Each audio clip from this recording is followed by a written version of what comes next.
बार संघों के बारे में लगातार शिकायत प्राप्त हो रही है कि जिले तहसीलों की बार संघ द्वारा आए दिन अधिवक्ता के माता पिता, भाई बहन या किसी अन्य रिश्तेदार की विमृत होने पर शोक प्रस्ताव पारित, पूरे दिन के लिए कार्य से विरत रहने का प्रस्ताव पारित किया जाता है, जिससे न्यायिक कार्य पूरी तरह से बाधित हो जाता है।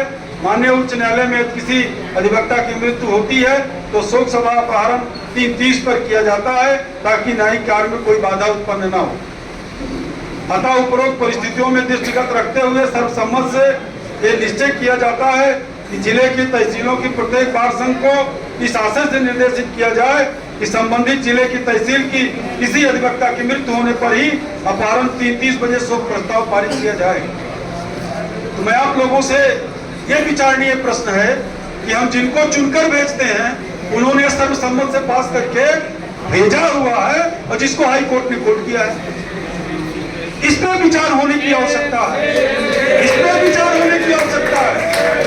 इस पर विचार होने की आवश्यकता नहीं है कि गांधी जी ने क्या किया, जवाहरलाल नेहरू ने क्या किया। उन्होंने जो किया देश के लिए बड़ा अच्छा काम किया, हम क्या कर सकते हैं, इस पर विचार होने की आवश्यकता है। जब हमारे चुने हुए लोग वहां पर बैठकर हमारा गला काट रहे हैं और वहां पर सर्वसम्मत से प्रस्ताव पारित करते हैं, तो जब ये प्रस्ताव आता है तो जो चेयर पे आपका अध्यक्ष सचिव बैठा है वो क्या निर्णय है।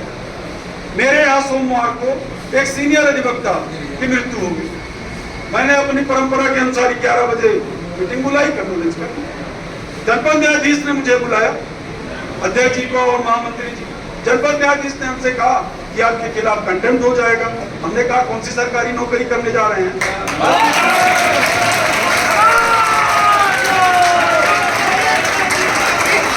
हमने कहा मैं सरकारी नौकरी नहीं करने जा रहा हूं, मैं बार का महामंत्री रहा हूं, बार का अध्यक्ष हुआ। आप कर दीजिए।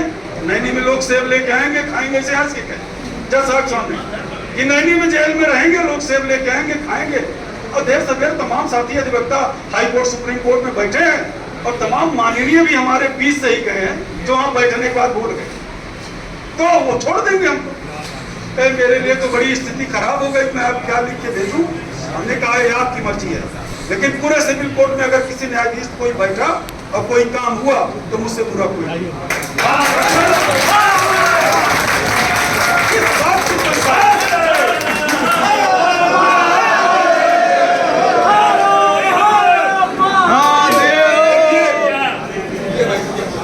किसी भी अधिवक्ता को सरकार किसी योजना के तहत कोई पैसा नहीं देती।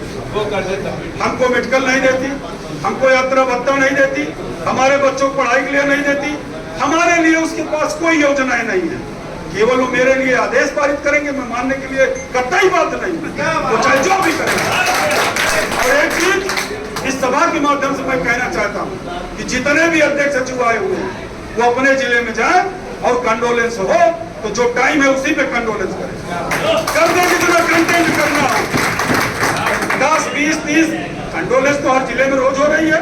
इतना साथी अधिवक्ता है, उनका देवासन होगा। क्यों डरे इस बात से? वो आदेश करते रहेंगे, वो तुगलकी फरमान भेजते रहेंगे, हम उसको मानते रहेंगे। क्यों मानेंगे? हमारे यहाँ बैठने का सिस्टम नहीं, हमारे यहाँ किसी काम का सिस्टम नहीं। मेरे किसी अधिवक्ता को 1 रुपया नहीं देना, अदालतें काम न करे, भ्रष्टाचार में लिप्त हो, हम उठाए तो मानना होगी। और जो हमारा साथी 30 साल, 40 साल, 50 साल मेरे साथ प्रैक्टिस करता है, मैं उसकी अंत्येष्टि में भी नहीं जा सकता, तो क्या मैं बदुआ मजदूर हूँ? मैं बदुआ मजदूर नहीं हूँ। हम स्वतंत्र थे, स्वतंत्र हैं, स्वतंत्र रहें। नमस्कार।